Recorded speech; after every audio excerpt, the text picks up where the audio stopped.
Let's see. Where is that? There we go. I got a question for you. There's two of us. Have you ever danced with the devil in the pale moonlight? Mm. You know, I really never liked that film. Oh, we can't be friends. It's not a great movie, Fess.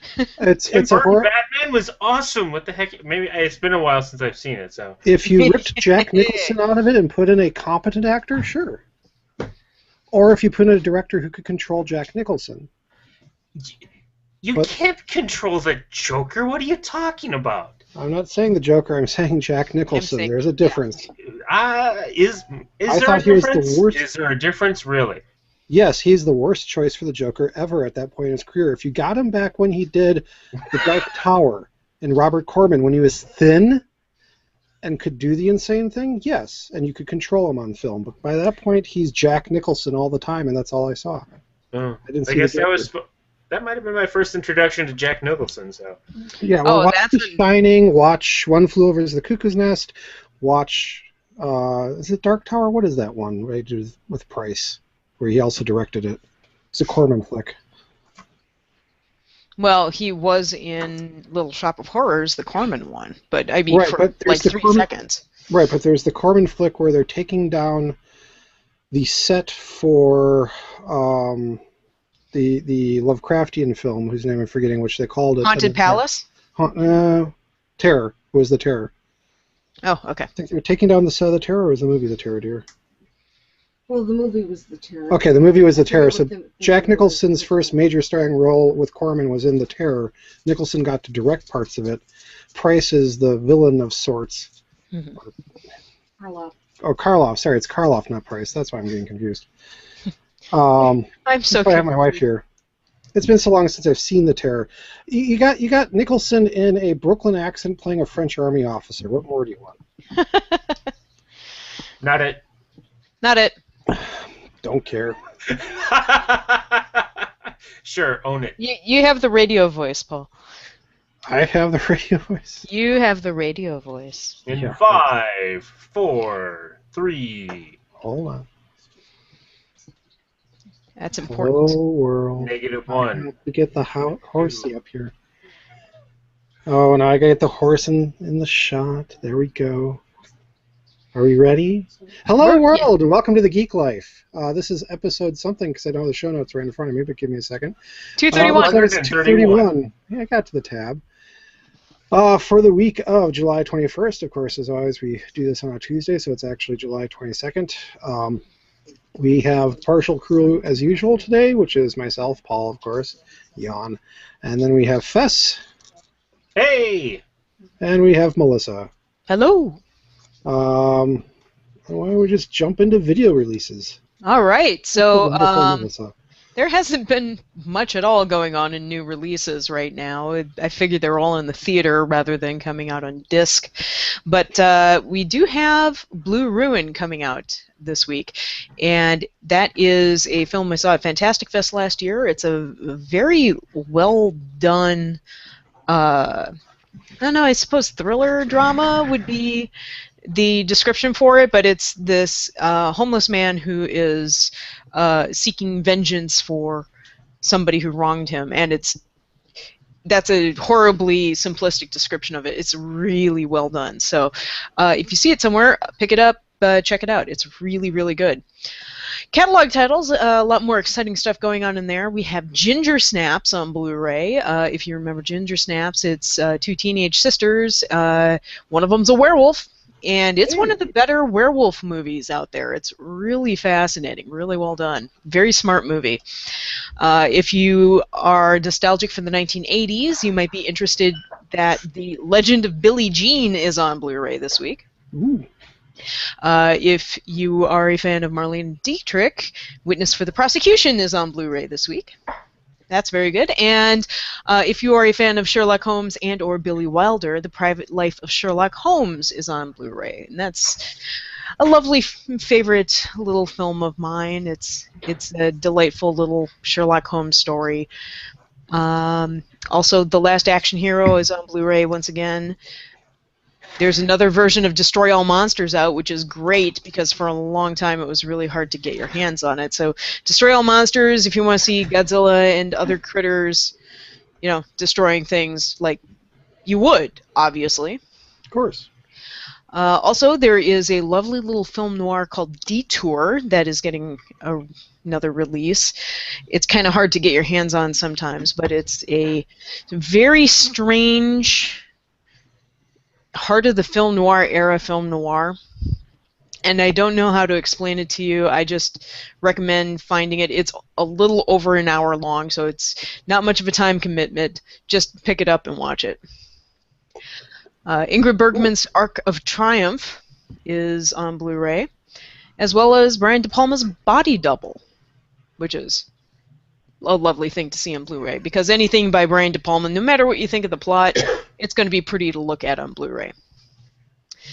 Criterion's come out with a whole slew of things in the last 2 weeks. You have Christopher Nolan's Insomnia, which is great, and we have David Cronenberg's Scanners, so you can see heads exploding and Michael Ironside in all of their high-definition glory. And we have Pickpocket by Bresson, see if you're into French cinema. And perhaps most importantly, The Essential Jacques Demy. It's a set of 6 movies by Jacques Demy. A lot of them are very hard to get hold of up until now. In the set includes Lola, Bay of Angels, Donkey Skin, Une Chambre en Ville, and 2 of the strangest musicals I've ever seen, The Umbrellas of Cherbourg and The Young Girls of Rochefort. I highly recommend checking out the last 2 because they're wonderful to look at, and Criterion's restoration should be really interesting. In TV, I noticed that Challenge of the GoBots is being released on DVD this week. Sorry. No, that is the reaction that should get. I want Michael Bay to do GoBots. I know, right? That's really, who's going to remember what they look like? I mean, not much going on for Title of the Week, although I did notice that there were 2 movies being released this week. One's being called The Last Horror Movie, and the other one's being called The Last Horror Film. They're both completely unrelated movies. Okay. But both out this week, for some reason. One of them's got Carolyn Monroe in it. That sounds interesting. Also, there is a DVD out this week called Clean the DVD. Actually, I think it's supposed to be Clean, the DVD. Like the title is Clean, and Clean then... the colon? But no. It It is titled Clean the DVD, like it's an imperative that you have to clean the DVD. But no, I think the movie's called Clean, and they tried to clarify the DVD, but it's Are you sure not working. Are you sure it doesn't have one of those discs with the little brushes actually inside the disc? No, I'm I'm actually a DVD cleaner. No, I'm positive because I opened it up in Amazon and it's actually like a how to conquer addiction sort of thing. Clean the DVD. Okay. So maybe that's the most confusing title of the week. But I also noticed in the terms of therapy, there is one other DVD coming out called Kaleidotherapy, which is therapy by kaleidoscopes, presumably? No, I do not understand. So you take oil and water and you mix them together. Those are No, it's Kaleido, not colloid therapy. Colloid therapy I'd almost kind of see, but no, this is kaleidotherapy. Kaleido. This sounds like the face. Thank you. I know. It just, I don't know. Kaleidotherapy. Well, maybe kaleidoscopes, like light patterns. That's actually what it is kaleidoscopes. Okay. So a DVD of kaleidoscopes? DVD for those with LSD. That's probably the best use for that DVD. No, I've heard of light therapy for persons with ADHD. I prefer heavy therapy for them. Hey! So, shall we move on? Sure. What's next? Oh, wait. That's right. I had something other in there for. You did. You have to talk about it because I didn't put it in there. I have to try to remember because I did this 2 weeks ago. So, okay. Anders Weberg, German, how you pronounce it, has a goal. He's creating a film, and he wants to get it out by 2020. And if he succeeds, it will be 720 hours long.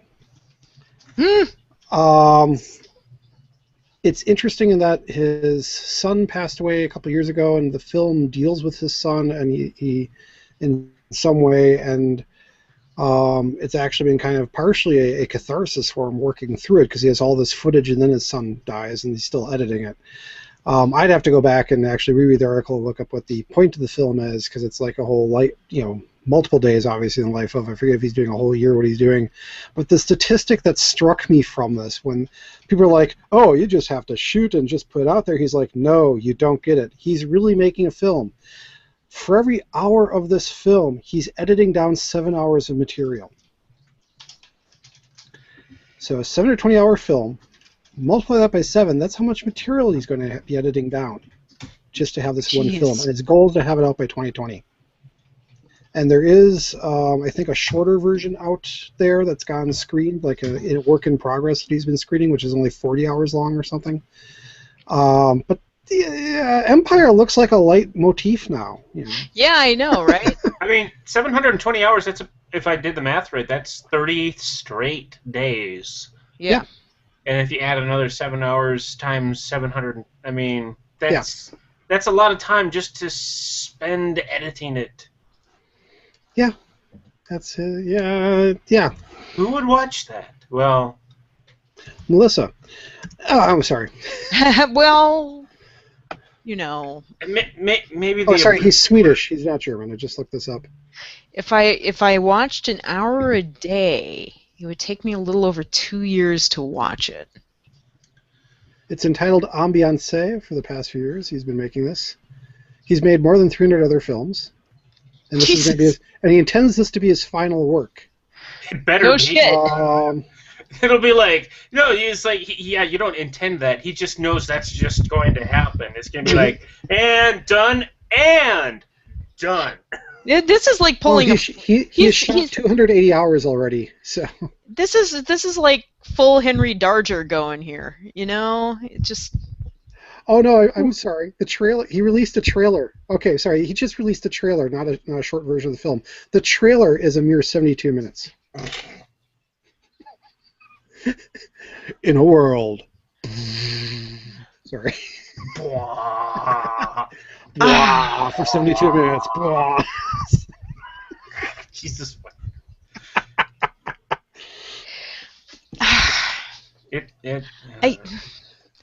Hipsters will watch it.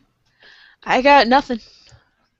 I give the man props. You know, it's like well, good for him. How to go on top of your career here?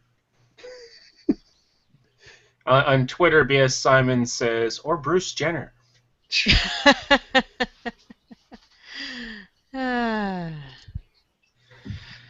So yeah, when that comes out in 2020, I'm sure it'll be a smash hit somewhere.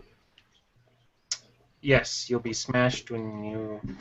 Anyway. Actually, by the time it comes out, Peter, what's his face? I just blanked out his last name. Lord of the Rings, etc. Peter Jackson. Peter Jackson will have outdone it in time periods because then we'll have part 552 of The Hobbit. You're just depressing me now. Okay, it won't be The Hobbit. Peter Jackson will do the Silmarillion. Then I can safely ignore it. Or Peter Jackson does God Emperor of Dune. Yeah, what would Peter Jackson's next project be? No, oh my God, Peter Jackson's God Emperor of Dune.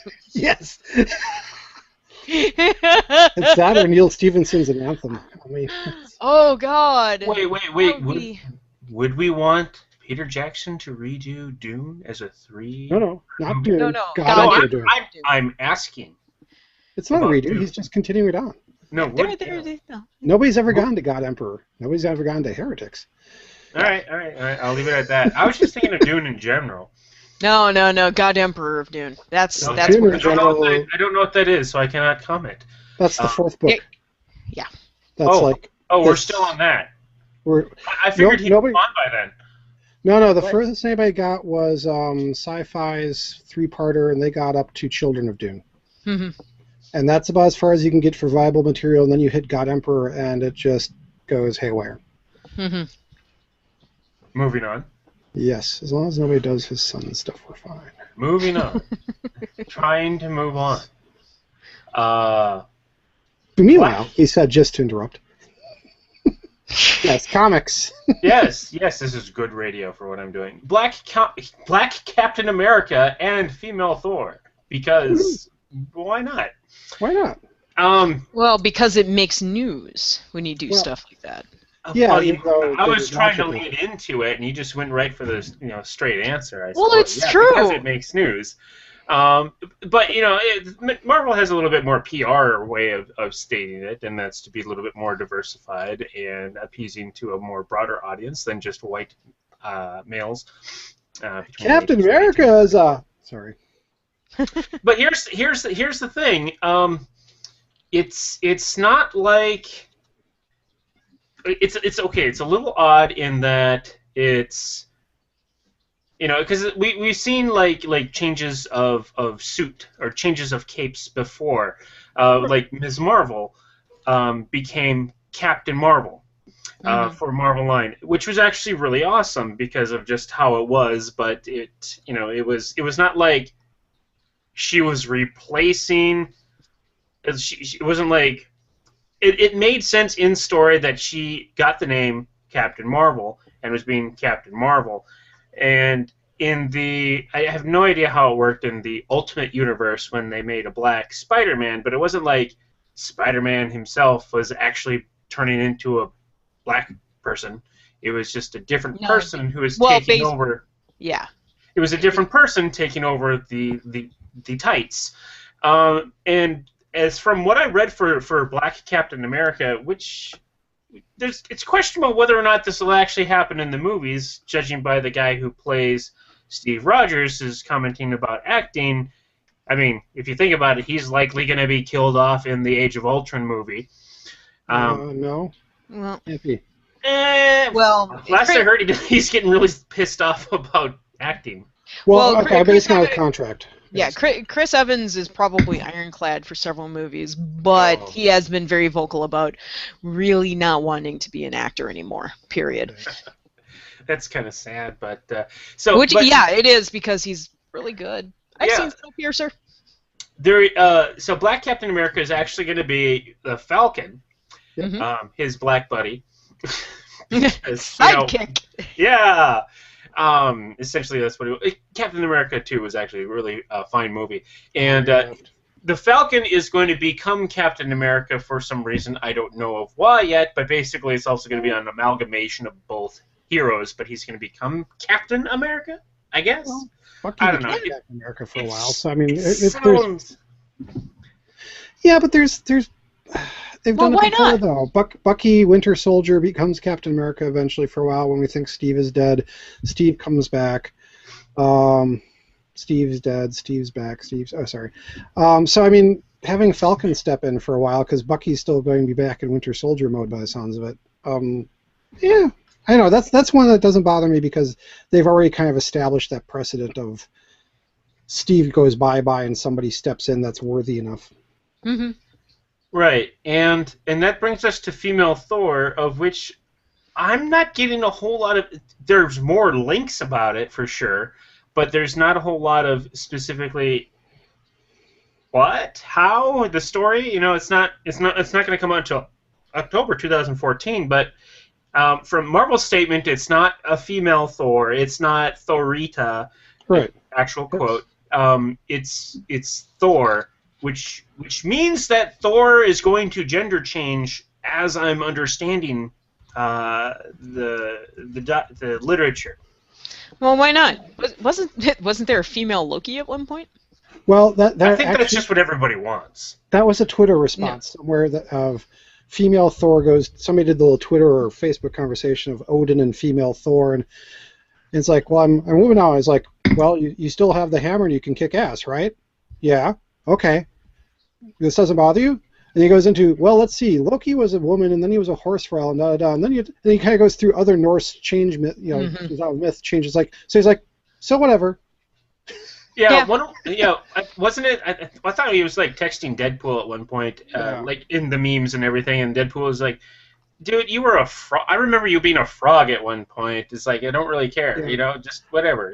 And going into that, and I could be wrong. I thought I'd read somewhere with the female Thor it is Thor, but is essentially somebody who has the ability to wield the hammer and therefore becomes Thor in the old-fashioned sense of Thor's origin of you found the stick, becomes Thor.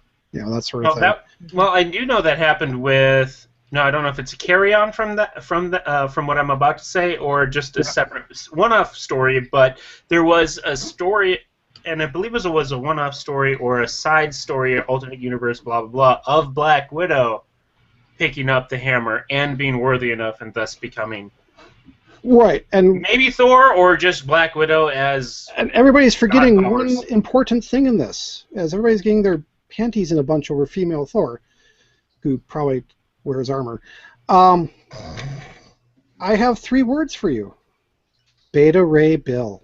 Yes! Have we forgotten? He wielded the hammer, then they gave him a replacement, but he's in full Thor costume with the nose and excuse me. I can never forget Beta Ray Bill. Beta Ray Bill lives in my heart. And that's what gets me with people writing about female Thor. It's like, what about Beta Ray Bill? Come on, we've done all this already. Just, it'll be more normal now. Well, it sounds like everybody and their grandma is worthy of this sword. Actually, has there been a Thor grandma? Grandma Thor. Grandma Thor. Aunt May is worthy of the hammer. It would be like the Marvel family. Tell you something. It'd be like the Marvel family, and then there'd be a Hoppy the Thor bunny. No. Yeah, exactly. But I want to see Peter Parker sit there with Aunt May in full armor, going, "Now, Aunt May, with great power." Aunt May with the oven mitts on and full Thor armor. I baked cookies. Somebody get on that now. Actually, Aunt May, Thor armor, and hostess ad. Yeah. That'd be perfect. With the space hillbillies again. We're bad people. So I know my hostess ads. Have we broken Brian yet? Nope, he's still back on Dune. Yeah. All right. So comic of the week. Whoop. This week's comic of the week, or is this bi-monthly, not weekly? This bi-monthly's Twice or once every 2 weeks, however you want to do it. Comic of the bi-week? Comic of the bi-week? Whoa. Comic of the fortnight. There you go. Comic of the fortnight is Giant's Teeth at giantsteeth.com. This is a comic I've been keeping an eye on. It's set in an ancient world where a young boy has been sent out by his village to go on a coming-of-age task. The comic lets the visuals speak for the story many times, though when the dialogue is on, not a word is wasted.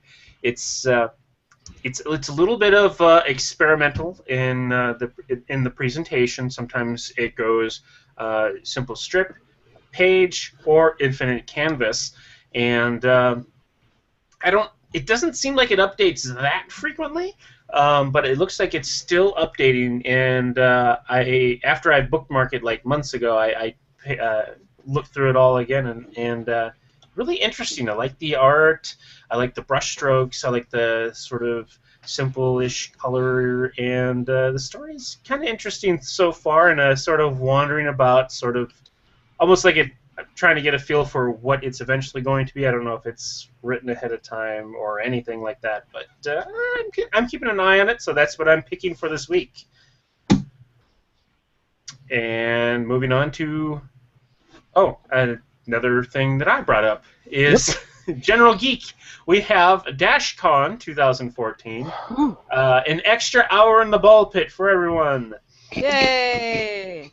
Okay, first I got to ask if either of you know what the heck DashCon is or was. Not really. Oh, I've heard a little bit of the Twitter stuff go down about it, I but saw the picture of the ball pit. Oh, yeah. Oh, that's it? Okay, so DashCon, as a dashboard of, like, your Tumblr dashboard, Yep. is a fan con that was put together to basically be a Tumblr-oriented fan convention. Wait, a Tumblr con? Is that what it is? A Tumblr con?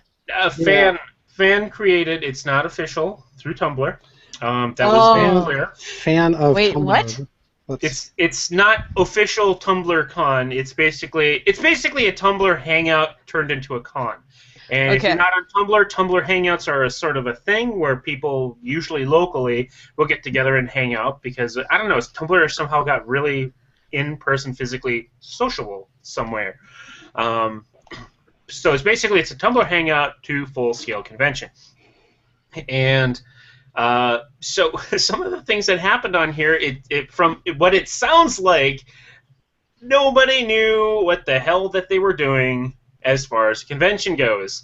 It took me a while to find find some links that actually had some real information on it, and it sounds like these people had no idea what they were doing.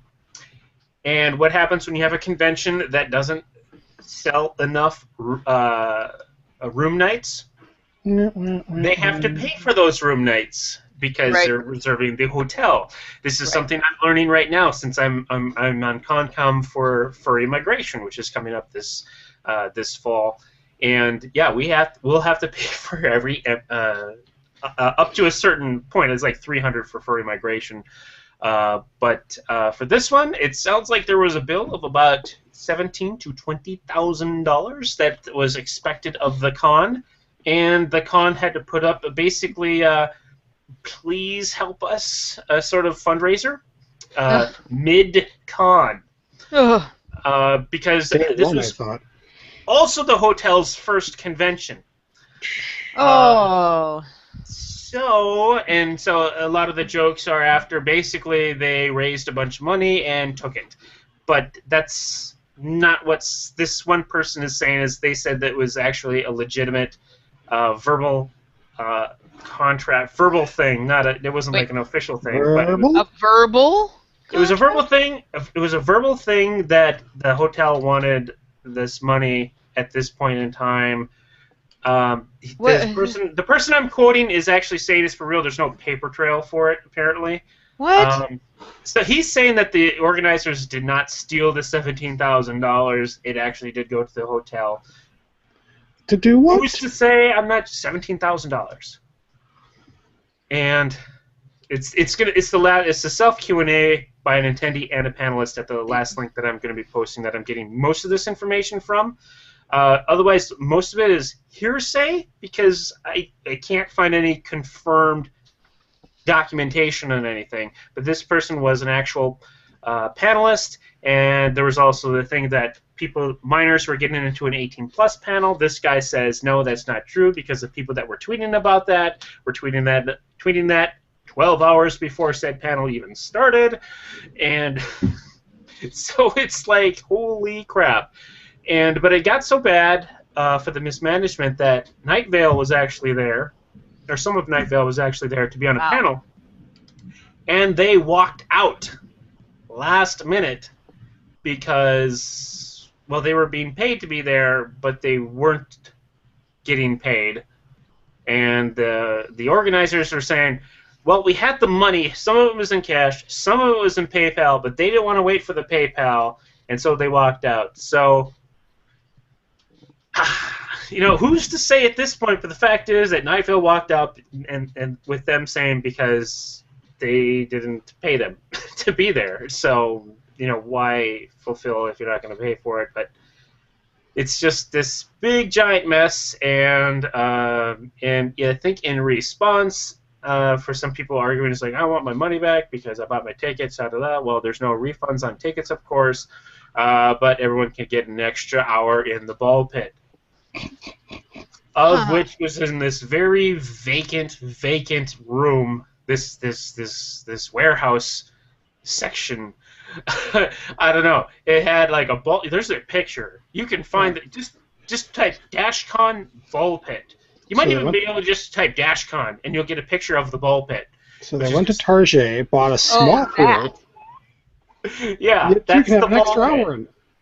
That's the ball pit that was actually at the con. Oh, and off to the right, there was actually a bouncy castle too. It was apparently not as vacant throughout the con as the image might suggest. It was actually it was probably a very hipster thing that everybody was having fun with in an ironic sort of way. But you have to admit, it's contributed to the internet immensely. That's not a fun ball pit. Well, not when that shot was taken, as argued by some of the people saying that it was taken early on Saturday morning, before people were there. So. That ball pit's like a foot deep. That's not a fun ball pit. True. It's not a fantastic ball pit, but it is technically a ball pit, and it can hold at least 4 to 5 geeks comfortably, especially maybe 3 to 4 in costume, but they standing to their ankles in the balls? You don't stand in a ball pit. You wade through. No, you dive into a ball pit. That's a proper ball pit. When you're 2. Yeah. No, So you get the big ones in McDonald's. They're like. More. It should be more. It should be more. I think everybody will agree it should be more. I feel offended by this ball pit. Offended by this con you never went to and didn't hear about until now. That's ball pit offends me. So I am so offended by this ball pit. So the internet had much to say about this, and DashCon was here. DashCon had went. Will people go to it again?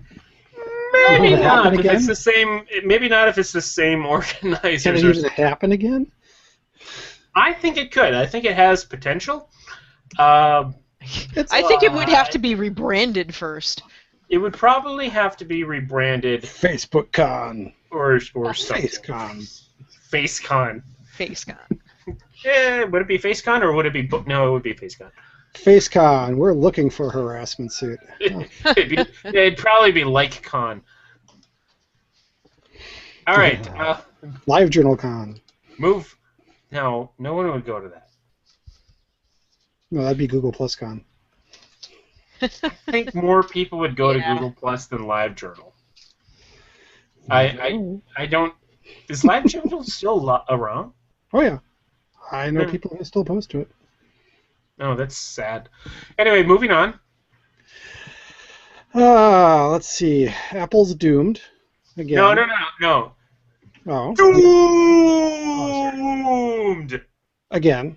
So they released their third quarter earnings in a call, and they only did, this is combined sales of Macs and iOS, so just generally they probably sold more pads and phones than they did Macs, but still, combined they only sold $37.4 billion worth. Third quarter. Not the year, the third quarter. And the revenue off that for the third quarter, not the year, but the third quarter, is merely $7.7 billion in revenue. But they're not innovative unless they come out with a watch this fall. Otherwise, they're doomed. And if they don't do everything the analysts predict they do, they're doomed. If they don't come out with a larger iPhone, they're doomed. But yet they have $7.7 billion from the third quarter. So, yeah. I think we need to recalibrate our expectations. We need to recalibrate the analysts really hard.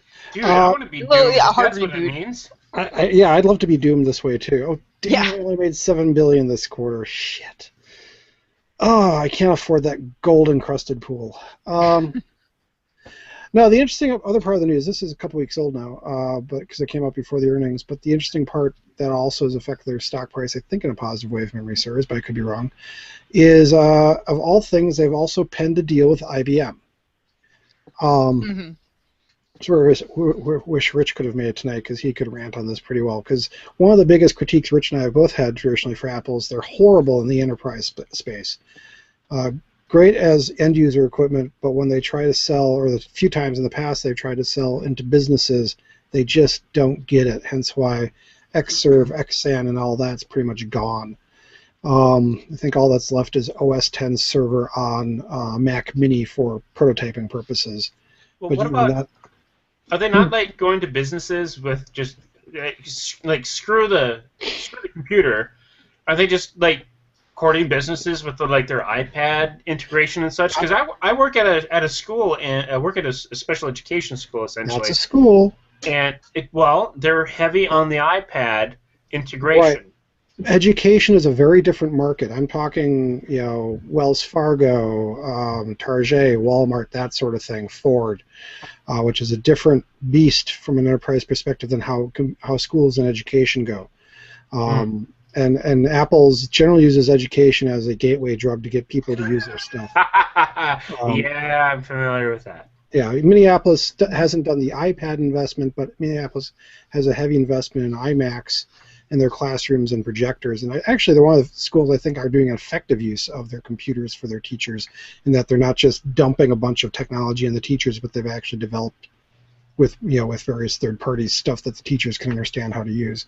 But enough of that soapbox. But no, education's always been a thing that they do focus at, but it's not quite the same as enterprise in the sense of, I'm talking, needing servers, backups, SANs. Grade schools and school systems don't always tend to have SANs on the back end, stuff like that.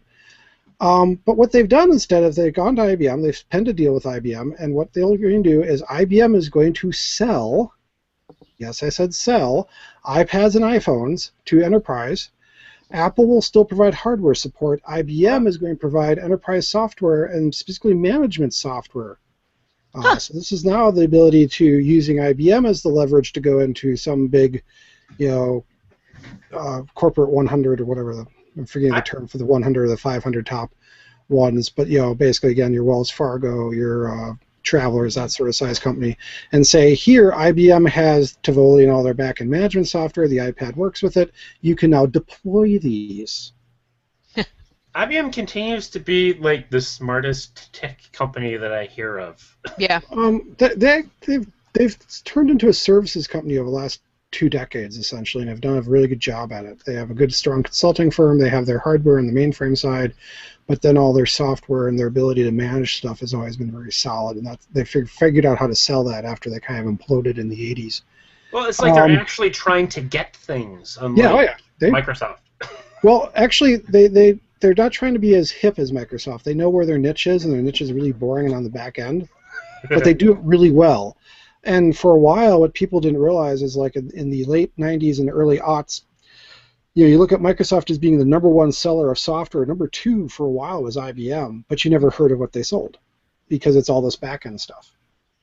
Of course, my joke with this is that means any day now we'll have Lotus Notes for the iPad. I remember Lotus Notes. Baby. Come on, blue field and white text. I loved Lotus Notes. I was a notes developer once in 1992. Oh. Back when Notes was something. IBM bought Lotus and kind of drove Notes into the ground, but anyhow. I was referencing the right program, right? Oh yeah. Okay. Your default option when you create a form in Notes was a nice, starkly eye-destroying white background with unreadable blue fields. No, I always liked that. I always liked the blue field. And the cursor was weird because it was always like this weird rectangle thing. But I'm going back to like Windows 3.1. I think it was 3.1. Anyway, moving on to our next topic here. Who found this one? Oh, that was me too. Oh, okay. So, bats. Bats! We like bats. They come on the Bacardi label. No, wait. What they do? What do they do? Well, they appear to be the first, at least, sorry, not the only, but definitely the first mammal we've proven sees polarized light and uses it to navigate.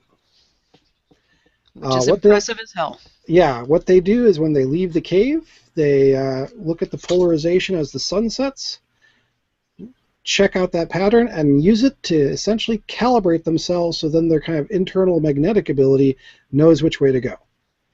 So is the whole magnetic magnet in their nose like just a misnomer now? Is it possible that birds are actually using polarized light as well?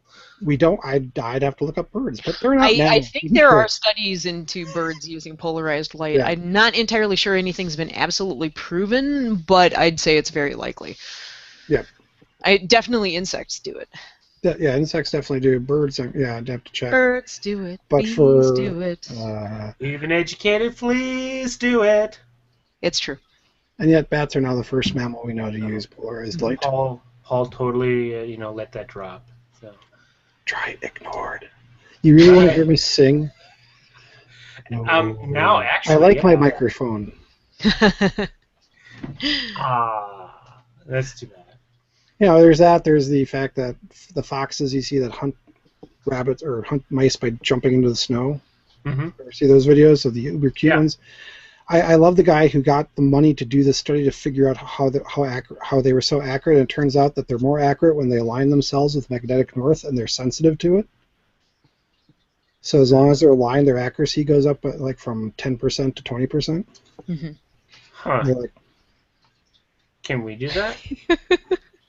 well, if you can do that, but you also have to learn how to like plow your head into 4 feet of snow and get the mouse. So that's kind of hurt a bit. Well, I'm heavier than a fox, so there's a little bit more danger. Right, I'm thinking, if you need kind of the muzzle to kind of get that icebreaker effect. I suppose, especially if it's like been soft snow and it's been glazed over by like a wet snow. Yeah, I kind of want to see the footage of the fox doing that and bouncing off. Oh man, I cut my hand on that stuff. That's nasty. That would be the best YouTube video ever. Unconscious fox. Whack. That's all I got. Sorry for a short podcast. Yeah, that's all I got too. Peaks. Yeah, I can go for more of a plug than a peak. Why I don't have a whole lot to say this week is because I'm working on PowerPoint Karaoke, which is a show that I have in the Minnesota Fringe Festival this year. So if you go to fringefestival.org, you can look up PowerPoint Karaoke and see all 5 of our shows, and you can buy tickets and all that fun stuff.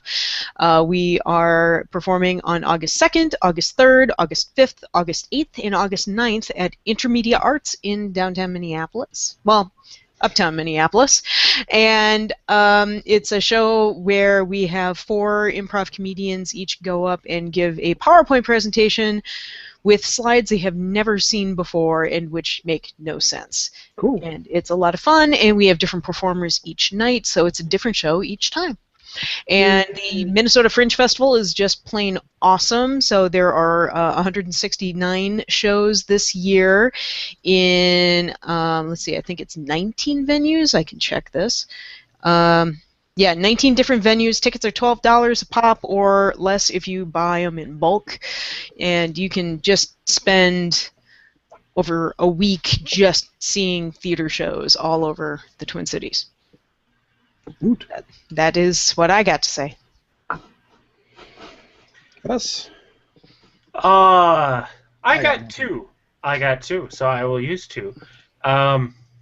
Okay, so the first one is going to be a link to something called Moon Animate Makeup, which is a full-length American translated episode of Sailor Moon, reanimated scene by scene by different animators. So these are like animators from Tumblr, Twitter, various creative sources. The scenes range from a second or 2 to several seconds. It's literally every scene change. It's not like the Star Wars project where it was like it was every certain number of seconds of the thing. It's literally every single scene change, every little blur scene change to quick cut change to another person, things like that, and it's really, really cool seeing like. Oh, you mean shot change? Shot change. That's different than a scene. Shot change, sorry. And well, whatever. We got the point across, and Melissa corrected me, and so everybody knows it's cool. And plus, you can see the whole video. It's like an episode, like in the middle of like season 2 or 3 or something like that. And it's just awesome seeing like all these different animations, some of which have a little bit more fun with it. Like there's this one part where they show like Sailor Moon just taking a little a puff of a cigarette and just tossing it aside for, and that's not in the original, but it was funny just to have it in there, a little weird background things that clearly didn't happen. They're having absolute fun with this, and some of them are being really serious with it, and some of them are very cartoony or different medium, or just being very on. It's absolutely worth watching for the spectacle of it. Really amazing. The next peek I have is from a show called American Ninja Warrior, which, say what you will of that, it is the closest thing we have to modern-day gladiators. Who remembers gladiators from back in the day with ice and snow and all the other elements, musculared out, hitting each other with Q-tips and tennis balls. So American Ninja Warrior is basically a single person against this obstacle course of testing your agility, strength, and all the other sorts of adjectives. The video I am peeking is the first woman in history to qualify for the whatever they have for like their most challenging things. It's this 5-foot, 100-pound woman. And I think actually her less weight than the men actually helps her out a lot in a lot of these different challenges. But it's just amazing to see her not just competently go through each course, but just almost breeze through each course, just like not missing a beat. I know I can't do any of that stuff on there, but it's just amazing. Well, don't give her that's not an well, yeah. So she's for some of the things she's doing. No, she was a gymnast. I mean, she's doing other stuff now, but I mean that helps for some of the things she's doing because if you watch it, some of her muscle memory is obviously coming back for how to time things, and she does a great job how to time like moving from one object to another when she's having it also swing and. Also, having been a gymnast, I mean, she's kept up this phenomenal upper body strength that a gymnast is. Oh yeah. So both having that innate background training, it's phenomenal to watch her get through this thing because you can kind of see how she's doing it. So. Yeah, but it's how swiftly she's getting through it too. Because I've seen American Ninja Warrior some episodes here and again in the past, and it's like there's some people that struggle a lot more than this, and there was this one where it's just like this. Run up a wall basically, and she does it in one easy go. It's like I've seen like men twice her size, almost literally, have to try it again a couple of times. It's an amazing video to watch, and like the whole crowd is just cheering her on. It's just awesome. So those are my peaks. Hoot. And that is it. I guess we are at the end of an episode. Hooray! Hey! We're still alive. Yay! You can find us on the web at thegeeklife.tv. You can find us an email at thegeeklifetv@gmail.com. Yeah, I got that right. We still have voicemail, area code 612-567-6515. I almost said something about sending us a SAISY, but that's my Zoom background. Facebook, we're The Geek Life. Twitter, we're at The Geek Life TV. Google+, we're The Geek Life Podcast. We'll be back in 2 weeks. Otherwise, this has been Paul. Bye-bye. And Fess. Goodbye. And Melissa. Bye-bye. And that's it. Oh, stop broadcast. And